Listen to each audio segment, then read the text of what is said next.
The screen is pitch black. A heavy, rhythmic heartbeat thumps in the background, layered with the faint, distorted static of a 911 call. She's gone. The door was open and her phone. It's just sitting there on the counter. But she's nowhere. A sudden sharp violin screech cuts through the air. Welcome to Midnight Crime Vault. Tonight, we peel back the digital layers of a life that seemed perfect on Instagram but was rotting from the inside out. This isn't just a story about a missing person.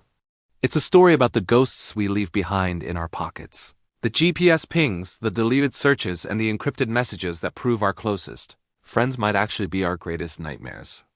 The setting is Oak Creek, a suburb so quiet you can hear the sprinklers clicking from 3 blocks away. It's October 14th, 2023. Meet Elena Vance, at 26. Elena was the personification of having it all. She was a rising marketing executive with a smile that could sell ice to an Arctic explorer. Her social media was a curated gallery of avocado toasts, golden hour selfies, and motivational quotes about living your best life. But as the sun dipped below the horizon on that chilly Tuesday evening, Elena's digital footprint, usually a frantic stream of likes and uploads, went stone cold. Her apartment, Unit 4B, was a sanctuary of minimalist design. White marble, beige linens, and the scent of expensive eucalyptus candles. When her best friend, Sarah, arrived at 8 p.m. for their weekly movie night, she found the front door slightly ajar. Not forced. Not broken. Just unlatched. Inside, the lights were off, but the television was humming with the blue glow of a Netflix menu. On the kitchen island sat Elena's iPhone 15 plugged in, charging, and perfectly still. Beside it was a half-eaten salad and a set of car keys. Elena Vance had vanished into thin air, leaving behind the only witness to her final moments. Her data. The police response was initially standard. Maybe she went for a run, they suggested. But Elena's sneakers were in the closet. Maybe she had a secret date, they theorized. But her car was in the driveway. Detective Marcus Thorne, a man who viewed the world through the cold lens of evidence rather than emotion, took the lead. He knew that in the 21st century, people don't just disappear. They leave a trail of breadcrumbs in the cloud. The first 48 hours were a frantic search of the surrounding woods and local lakes. K-9 units caught a scent near the back perimeter of the apartment complex, but it dissipated near the main road. No signs of a struggle, no blood. No DNA that didn't belong there. It was a clean scene, which in the world of true crime is often the most terrifying kind. It suggests premeditation. It suggests someone who knew how to clean up. Thorne turned his attention to the iPhone. Elena had a complex passcode, but with a warrant and forensic software, the digital walls began to crumble. What they found inside wasn't the life of a happy marketing exec. It was a labyrinth of fear. The forensic technicians at the lab began a deep dive. They didn't just look at her texts. They looked at the health app, the location services, and the ambient light sensor data. Hidden 3 folders deep was a calculator app that wasn't a calculator. It was a vault app. Inside were screenshots of threatening messages from an anonymous Instagram burner account. I see you through the glass. White marble looks better with red, Elena hadn't told anyone. She was being stalked, and she was documenting it in secret, perhaps too terrified to make it real by calling the police. The data from Elena's Apple Watch provided a chilling timeline. At 9:14 p.m., her heart rate spiked from a resting 65 bpm to a staggering 142 bpm. It stayed there for exactly 4 minutes. At 9:18 p.m., the watch recorded a hard fall detection. No SOS call was made. Seconds later, the heart rate monitor was manually turned off. Someone knew how the tech worked. Someone had been close enough to touch her wrist. Then came the bombshell. Thorne's team recovered a series of deleted emails sent to a private investigator. Elena was investigating someone else. She had discovered that her boss at the marketing firm, Julian Vane, was laundering money through shell companies. The dark secret wasn't Elena's, it was a secret she had uncovered, and it was a secret worth killing for. As the police prepared to move in on Julian Vane, the digital forensics team found one more piece of data.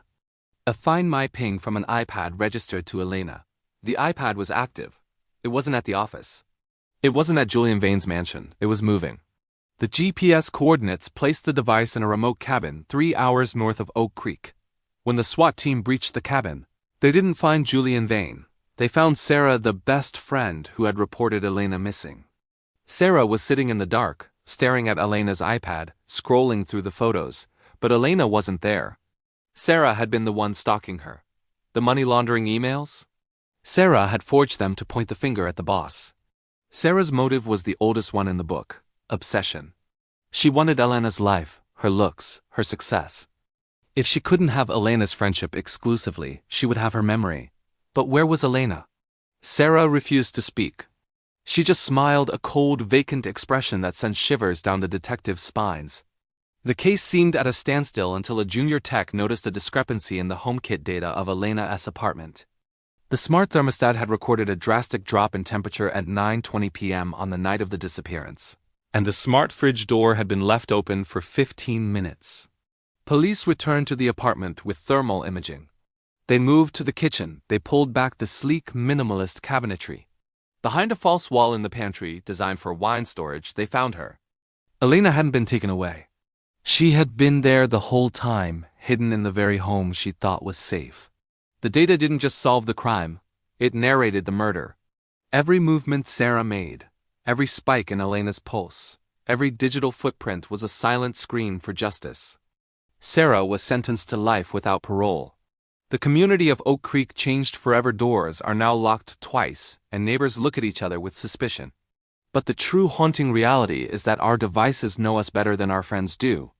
They see our fears, our secrets, and our final moments. Elena Vance lives on only as a collection of data points, a digital ghost in a world that has moved on to the next headline. To understand the depth of this betrayal, we must look at the weeks leading up to the incident. Sarah wasn't just a friend. She was a shadow. Forensic recovery of Sarah's own search history revealed a dark obsession with toxicological reports and untraceable sedative dosages. On September 12th, she searched, "How long does it take for GPS to update in a dead zone?" On September 28th, "Can a smart watch detect a struggle?" She was studying the very technology that would eventually betray her. She spent hours monitoring Elena's social media, not as a fan, but as an auditor, looking for gaps in her schedule. The interrogation tapes, which remained sealed for months, reveal a chilling lack of remorse. Sarah spoke about Elena as if she were a project, an object she had tried to perfect but ultimately had to archive. When asked why she chose the pantry, Sarah simply whispered, "I wanted her to be part of the house she loved so much." This level of psychological breakdown is rarely seen in suburban crimes. The prosecution argued that Sarah had been suffering from a rare form of erotic melancholia mixed with narcissistic personality disorder.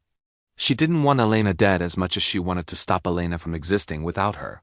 The digital footprint also revealed that Sarah had installed a mirror-link software on Elena's laptop months prior. Every email Elena typed, every Zoom call she attended, Sarah was there, watching in the background like a digital parasite. The night of the murder, the metadata shows Sarah was sitting in her car outside the apartment for 3 hours, watching the lights go on and off, waiting for the perfect moment when the motion sensors were deactivated for the evening. The coldness of the planning is what truly haunts the investigators.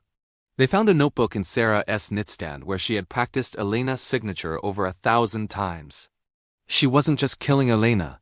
She was preparing to step into her shoes, to take over her accounts, to respond to her mother's texts, to live a stolen life. The court heard how Sarah had even purchased the same perfume Elena used, hoping the scent would trick Elena's dog, a golden retriever named Bear, who was found whimpering in the bathroom on the night of the crime. Bear was the only physical witness, but he couldn't speak. However, the dog's smart collar recorded extreme agitation and prolonged barking between 9:15 and 9:30 p.m. The final piece of the puzzle came from an unlikely source: a smart light bulb in the hallway. Its log showed a rapid color change to red, triggered by a preset emergency scene Elena had programmed into her phone but never had the chance to activate fully. That flicker of red light was her last act of defiance. Today, Elena's apartment remains empty, a stark monument to a digital age where privacy is a myth and your closest confidant might be your executioner. The data sits on a server in a cold room, a permanent record of a life cut short by a friend who turned into a ghost. What do you think? Was Sarah planning this for years, or was it a moment of sudden, jealous rage? Could Elena have saved herself if she had shared those vault screenshots earlier? Or are we all just one digital secret away from a tragedy? Let us know your theories in the comments below. The digital world never forgets. And neither does the Midnight Crime Vault. If you found this deep dive into the darkness chilling, make sure to hit that subscribe button and turn on the bell notifications. We have many more secrets to uncover, and you won't want to miss what's coming next. Stay safe, stay vigilant, and remember, your phone is always watching. Subscribe now to join the Vault community and help us shine a light on the world's most mysterious cases. Your support keeps these stories alive. Don't forget to like this video if you want more deep dive digital forensic cases. We are just getting started. This is Midnight Crime Vault, signing off until the next secret is revealed. Follow us on our social media channels for exclusive behind-the-scenes content and case updates. The truth is out there, hidden in the binary. Are you brave enough to look? Until next time, keep your eyes open and your data encrypted. The darkness is closer than you think. Subscribe and stay tuned. Would you like me to analyze another digital forensic case for your next episode?